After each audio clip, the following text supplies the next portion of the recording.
Baka mali ang luto mo ng escabeche. I-quiz natin bago ka magluto ulit. Question 1. Ano ang pangunahing isda na karaniwang ginagamit sa escabeche? A. Tilapia. B. Bangus. C. Galunggong. Answer: tilapia. Question 2. Anong proseso ang unang ginagawa sa isda bago lutuin ang escabeche? A. Steam. B. Iprito. C. Iihaw. Answer: iprito.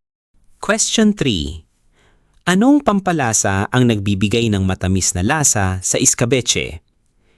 A. Bawang. B. Asukal. C. Sili. Ang sagot ay asukal. Ano ang tamang paraan ng pagluto ng escabeche sauce? A. Ihalo agad ang lahat ng sangkap. B. Igisa muna ang sibuyas, bawang at luya. C. Pakuluan muna ang isda sa suka. Sagot: B. Igisa muna ang sibuyas, bawang at luya.